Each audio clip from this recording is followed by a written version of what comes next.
আজ একটি পূর্ণ দিন, শ্রী শ্রী সরস্বতী পূজা। বাংলায় একটি গুরুত্বপূর্ণ সাংস্কৃতিক এবং ধর্মীয় উৎসব। সরস্বতী দেবী হলেন বিদ্যা, সঙ্গীত, শিল্প এবং জ্ঞানের দেবী। প্রতি বছর, বিশেষ করে মাঘ মাসের শুক্লপক্ষের পঞ্চমী তিথিতে এই পূজা অনুষ্ঠিত হয়। এটি মূলত ভারতীয় উপমহাদেশে হিন্দু সম্প্রদায়ের একটি প্রচলিত পূজা, যা বাঙালি সংস্কৃতিকে বিশেষ গুরুত্ব পেয়েছে। শ্রী শ্রী সরস্বতী পুজোর ইতিহাস প্রাচীন এবং বাঙালি সমাজে এর উদযাপন প্রায় 1000 বছর পুরানো বলে মনে করা হয়। কথিত আছে, একসময় কলকাতার বাঙালি সমাজে সরস্বতী পূজা শুরু হয়েছিল মুঘল সম্রাট আকবরের সময় এবং ধীরে ধীরে তা সমগ্র বঙ্গদেশে ছড়িয়ে পড়ে। এই পূজার মাধ্যমে শিক্ষার অগ্রগতি, বুদ্ধিমত্তা এবং সৃজনশীলতার প্রতি শ্রদ্ধা জানানো হয়। বিশেষভাবে শিক্ষার্থীরা সরস্বতী পূজা নূতন বই এবং লেখনী পূজিত করে, যাতে তারা ভালো ফল লাভ করতে পারে।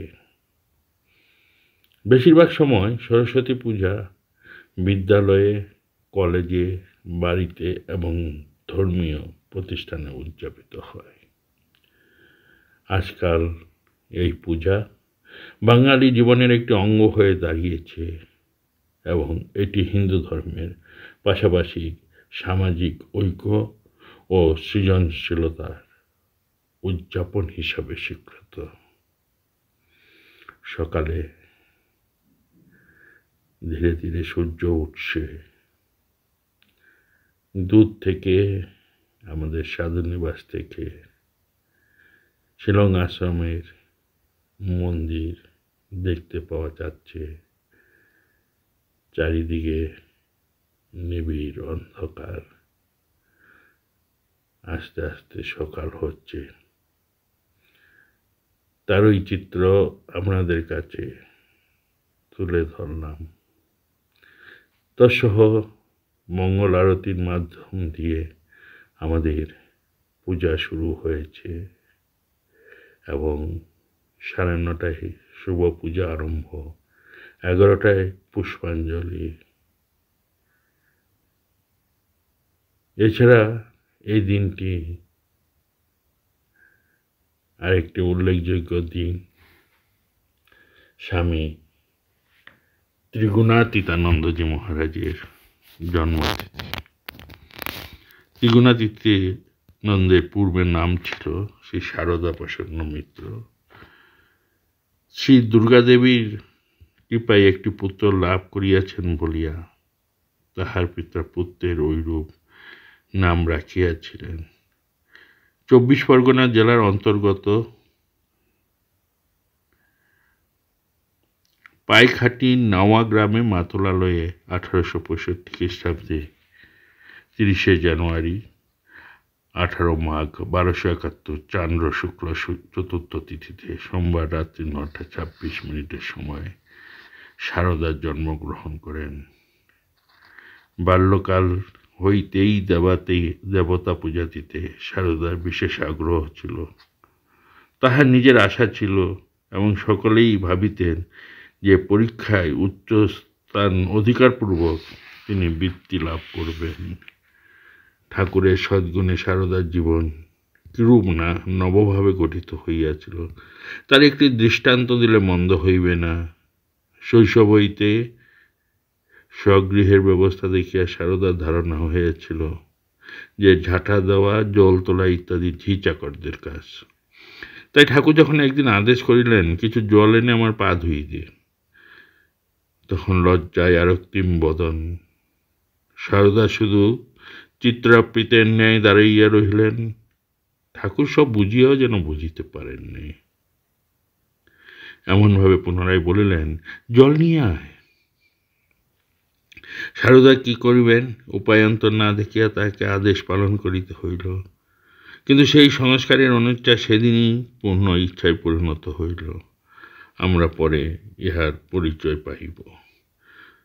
প্রবেশিকা পরীক্ষা উত্তীর্ণ হইয়া সারদা 1885 খ্রিস্টাব্দে এপ্রিল মাসে মেট্রোপলিটন কলেজে FA পড়িতে আরম্ভ করলেন। সারদার পিতা পুত্রকে সংসারকে বাঁধিবার জন্য অন্য উপায় না দেখিয়া গোপনে বিবাহের চেষ্টা করিতে লাগিলেন। কিন্তু এই প্রচেষ্টা অবশেষে সারদার নিকট প্রকাশ হইয়া পড়াতে সারদা প্রতিকারের উপায় খুঁজিতে লাগিলেন। তিনি স্বকক্ষে প্রবেশ করিয়া প্রায় ঘণ্টাখানের আকাশ পাতাল কত কি ভাবিলেন। অবশেষে গভীর দীর্ঘ নিঃশ্বাস ফেলিয়া গৃহ হইতে ধীর পদবিক্ষেপে বাহির হইয়া পড়িলেন। যাইবার সময় একখানি পত্র টেবিলের উপর রাখিয়া গেলেন। তাহাতে লেখা ছিল, শ্রদ্ধেয় পিতা এবং স্নেহময়ী জননী আমার, আমি বিবাহ করিতে পারিব না। চোখের দৃষ্টি যেদিকে নিয়ে যায় সেই দিকে আজ চললুম। সংসারের মায়াজালে বদ্ধ হতে আমার ইচ্ছা নেই। শ্রীরামকৃষ্ণ দেহরক্ষার পর নরেন্দ্র প্রমুখ অনেক যখন আটপুরে যান, তখন সারদাও তাহাদের সঙ্গে গিয়াছিলেন। আটপুরে তাহারা যে কয়দিন ছিলেন, সেই কয়দিন সেখানে বাবুরামের গৃহটি গভীর আধ্যাত্মিকভাবে পূর্ণ হইয়া উঠেছিল। আটপুর হইতে প্রত্যাবর্তনের অল্প পরেই সারদা বরানগর মঠে যোগ দিলেন এবং সন্ন্যাস অবলম্বন করেন। তাহার নাম হইল ত্রিগুণাতীতানন্দ। তাহার পিতা তখনও জীবিত ছিলেন। 1888 খ্রিস্টাব্দ 9 ডিসেম্বর তিনি কলকাতাস্থ নিজ ভবন দেহত্যাগ করেন। ইহাতে সারদা মহারাজ কয়েকদিন বিশেষ শোকগ্রস্ত ছিলেন। তীর্থদর্শন সেবা কার্যাদির সময় ত্রিগুণাতীত মহারাজ ভিক্ষালব্ধ অন্নে দিনাদিপাত করিতেন। আবার সম্ভব হলে প্রচুর অন্ন গ্রহণ করিয়া উদরপত্তি করিতেন, বা পরিহাস চলে ভোজ্য পরিবেশন দৈন্য প্রমাণ করিয়া দর্শকবৃন্দকে স্তম্ভিত করিতেন। একদা জয়রামবাটিতে হইতে ফিরিবার সময় একটি ছোট হোটেলে উঠিয়া সারদা মহারাজ মানিককে জ্বালাইলেন তিনি অপরের তুলনায় অধিক আহার করেন, সুতরাং পরিবেশনে যেন কার্পণ্য না করা হয়। তিনি সাধারণ হার অপেক্ষা অধিক অর্থ দিতে প্রস্তুত আছেন। ধর্মভীরু মালিক অর্থের দিকে দৃষ্টি না রাখিয়াই যথানিয়মে অভ্যাগতকে আহারে বসাইল। সারদা মহারাজ ক্ষুধিত ছিলেন, তাই বারংবার ডাল ভাত চাইয়া খাইতে লাগিলেন। ক্রমে ক্রমে মালিকের ক্ষুদ্র ভাণ্ডার নিঃশেষিত প্রায় হইল। কিন্তু সাধুকে স্বীয় চিরাচরিত বিধান অনুযায়ী আহার করাইয়া তাহার একটি আত্মতৃপ্তি লাভ হইয়াছিল, আর সেই সস্তার দিনও খরচও তেমনি বেশি কিছু হয়নি। সুতরাং ত্রিগুণাতীত মহারাজ অধিক অর্থ দিতে গেলেও সে গ্রহণ করিল না, শুধু শ্রদ্ধা নিবেদন করিয়া সাধুর আশীর্বাদ ভিক্ষা করিল। মায়ের প্রতি তার ভালোবাসা ছিল অগাধ। একবার অদ্ভুত সাহসের কথা মনে পড়ে। কোনো সময়ের ঘটনা জানা নেই, তবে উহা তাহার যৌবন প্রারম্ভেই ঘটিয়াছিল বলিয়া অনুমান হয়। ভূত আছে ইহা তিনি কিছুতেই বিশ্বাস করিতেন না, অথচ সকলেই মুখেই ভূতের গল্প শুনিতে পায়। একদিন শুনিলেন দ্বীপ্রহরাতে একটু পুরাতন বাড়িতে গেলে অবশ্যই ভূত দেখা যাইবে। অমনি সেখানে যাইয়া অপেক্ষা করিতে লাগিলেন, কিন্তু মধ্যরাত্রিতে কিছু না দেখিয়া হতাশ হইয়া ফিরিতেছেন। এমন সময় হঠাৎ ঘরের কোণ হইতে একটি ক্ষীণ আলো উঠিতে লাগিল। উহা ক্রমশ উজ্জ্বলতর হইতে লাগিল এবং তাহার মধ্য হইতে একটি প্রকাণ্ড চক্ষু যেন তাহার দিকে ভীষণভাবে অগ্রসর হইতে থাকিল। ইহা দেখিয়া তাহার সমস্ত শরীর শিহরিয়া উঠিল, আর রক্ত যেন শুকাইয়া গেল। তিনি প্রায় মূর্ছিত হইয়া পড়িয়াছেন। এমন সময় চকিতে শ্রীরামকৃষ্ণকে সম্মুখে দেখিতে পাইলেন। ঠাকুর তার হাত ধরিয়া বলিলেন, বৎস, যে কাজে মৃত্যু নিশ্চিত সেসব কাজ বোকার মতো কেন করো? আমার প্রতি মন রাখলেই যথেষ্ট হবে। বরানগর মঠে এক রাত্রে ব্রহ্মানন্দজি, সুবোধানন্দজি ও ত্রিগুণাতীতানন্দজি এক শয্যায় নিদ্রিত আছেন। এমন সময় ত্রিগুণাতীতের মনে নির্জন শ্মশানে যাইয়া তান্ত্রিক সাধনার করিবার বাসনা জাগিল। কাহকে কিছু না বলিয়া গৃহের বাহিরে চলিলেন। এদিকে ব্রহ্মানন্দজি স্বপ্নযোগে অকস্মাৎ চিৎকার করে উঠিলেন, ওরে সারদা, যাসনি, যাসনি। সে শব্দে সকলেই নিদ্রাভগ্ন হইল। তারা দেখিলেন যে সারদা মহারাজ কক্ষ অভ্যন্তরে প্রবেশ করিতেছেন। অতঃপর জিজ্ঞাসিত হইয়া ব্রহ্মানন্দজি কহিলেন যে স্বপ্নে ঠাকুর ওইভাবে ত্রিগুণাতীতকে নিষেধ করিতে বলিয়াছিলেন। স্বামী ত্রিগুণাতীতের তন্ত্র সাধনা এখানেই পরিসমাপ্তি হইল। এইভাবে তিনি নানা দেশে পর্যটন করতে আরম্ভ করলেন। ভারতের বিভিন্ন জায়গায় তিনি পর্যটন করতে লাগলেন। তীর্থদর্শনের বাসনা তাহার মনে সর্বদাই ছিল। তিনি সুযোগ পাইয়া 1891 খ্রিস্টাব্দে কোনো একটা দিন উত্তর ভারতের তীর্থ অভিমুখে যাত্রা করেন। আরেকবার পার্বত্য অঞ্চলে ভ্রমণকারী তিনি একদিন চলিতে চলিতে একটি গ্রামের মধ্যে আসিয়া উপস্থিত হইলেন। উহার পাশে একটি বহু পুরাতন জীর্ণ মন্দির ছিল।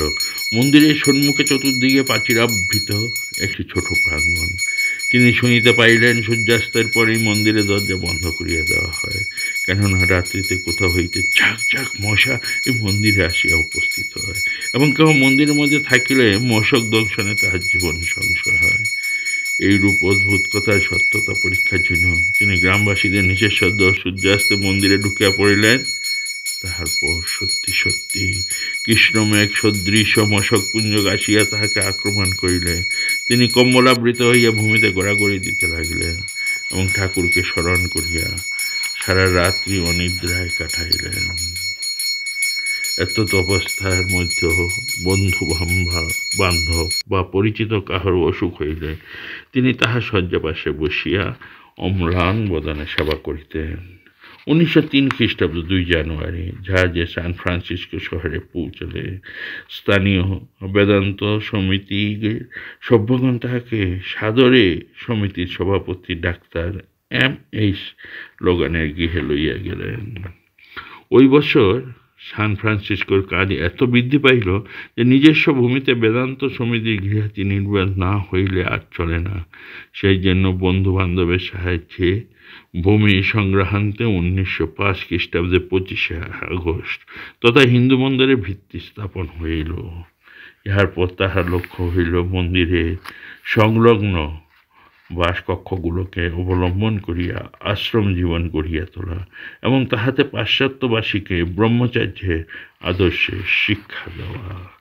তিনি সঙ্গীত ভালোবাসিতেন, মনে করিতেন উহা সাধনার একটি উত্তম সহায়। উল্লেখিত ছাত্রগণের মধ্যে একজন পূর্বে ছাপখানায় কাজ করিত। স্বামী ত্রিগুণানন্দ ত্রিগুণাতীত তাহাকে পাইয়া বড়ই আনন্দিত হইলেন। ছোট প্রেস কিনিয়া ওই ছাত্রের সাহায্যে রবিবারের বক্তৃতাদি ও বিজ্ঞাপনাদি ছাপাইতে লাগিলেন। অবশেষে ভয়েস অফ ফ্রিডম মুক্তির বাণী নামে একখানি মাসিক পত্র বাহির করিবার সংকল্প করিলেন। স্বামী তুরীয়ানন্দ সান অ্যান্টন উপত্যকায় যে শান্তি আশ্রম প্রতিষ্ঠিত করিয়াছিলেন, স্বামী ত্রিগুণাতীত উহাকে কখনো ভুলেননি। এই রূপের পাশ্চাত্যের আদরে স্বামী ত্রিগুণাতীতের প্রাণপণ উদ্যমে কার্যের সর্বাঙ্গীন উন্নতি হইতে থাকিল। 1914 খ্রিস্টাব্দে তাহার শরীর অত্যন্ত অসুস্থ হইয়া পড়ে। তাহাকে রুগ্ন দেহ কার্য করিতে দেখিয়া জনৈক ছাত্র বিষয়ে প্রশ্ন করিলেন। তিনি বলিলেন, অত্যাধিক দৈহিক যন্ত্রণার সময় ভাবি এই শরীর যাক, সব শেষ হয়ে যাক, কিন্তু শেষ তো হলো না। যখনই মনে পড়ে যে মায়ের কাজ করতে হবে, তখন ইচ্ছা শক্তি প্রয়োগ করে শরীরটাকে ধরে রাখি। এই শরীরটা যেন একটা কলসের মতো হয়ে আছে, যে কোনো সময় এটা কষে পড়তে পারে। গত 3 বছর যাবৎ শুধু ইচ্ছা শক্তি দিয়ে একে ধরে রেখেছি, যেই ছেড়ে দিব অমনি এটা আপনা আপনি পড়ে যাবে। এই বৎসর বড়দিনের উৎসব উপলক্ষে হিন্দু মন্দিরের সঙ্গীত শাস্ত্র আলোচনা প্রভৃতি বিবিধ অনুষ্ঠানের আয়োজন হইয়াছিল। উৎসবটিকে সর্বাঙ্গ সুন্দর করিতে তিনি যত্নে ত্রুটি রাখেন নাই, কারণ খ্রিস্টীয় সমাজে ইহাই প্রধানতম পর্ব। এই সময় তাহার শরীর সুস্থ ছিল না, তথাপি প্রত্যেক কার্যে তাহাকে সতর্ক দৃষ্টি ছিল। এদিকে বিধির বিধানে দিন ফুরাইয়া আসিল। বড়দিনের পরবর্তী রবিবার 27শে ডিসেম্বর 1914 যথারীত ক্লাস বক্তৃতার ব্যবস্থা হইয়াছিল। বিকালের বক্তৃতার সময় সকলেই উপস্থিত। স্বামী ত্রিগুণাতীতানন্দ প্ল্যাটফর্মে দাঁড়িয়া বক্তৃতা করিতেছিলেন। এমন সময় হঠাৎ ভাবরা নামক এক ব্যক্তি একটা সাংঘাতিক বোমা তিনি যেখানে দাঁড়াইয়াছিলেন তাহারই পাশে ফেলিয়া দিল। বোমা তৎক্ষণাৎ ফাটিয়া আততীয় ভাবরাকে প্রথমেই নিহত করিল। স্বামী ত্রিগুণাতীত গুরুতর আহত হয়ে হাসপাতালে গেলেন। ভাবরা একান্ত অপরিচিত ছিল না। পূর্বে সে হিন্দু মন্দিরে যাতায়াত করিত, কিন্তু পরে উন্মাদ রোগগ্রস্ত হয়। অতঃপর কেয় দিবস স্বামী ত্রিগুণাতীতের সান্নিধ্যে কিঞ্চিত প্রকৃতিস্থ হইবার পর সহসা নিরুদ্দেশ হইয়া যায়। ইতিমধ্যে রোগের পুনরাক্রমবশত হঠাৎ হিন্দু মন্দিরে আসিয়া উন্মত্ত অবস্থায় অবমানীয় কাণ্ড করিয়া বসিল। ত্রিগুণাতীতজিকে চিকিৎসা লইয়া যাইবার সময় তিনি আবেগ ঘরে বলিয়া উঠিলেন, কোথায় কোথায় সে? আহা, নির্বোধ বেচারা! সে সময়ে এই নির্বোধ নরখাতির জন্য তাহার প্রাণ কাঁদিয়াছিল।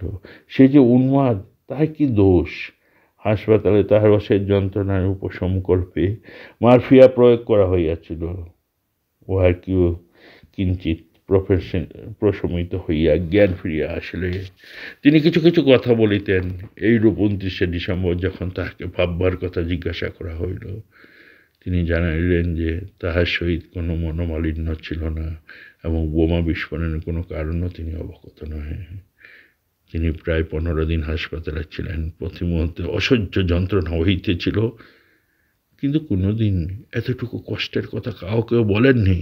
বরং এই সময় তাহার ছাত্রদের ভবিষ্যৎ জীবন কিভাবে গড়িয়া উঠিবে, কিভাবে তারা পরত্ব সব উৎসর্গ করিয়া বিমল আনন্দ উপভোগ করিবে ইত্যাদি বহু উপদেশ দানে তিনি তাহাদের সকলকে আপ্যায়িত করিতেন।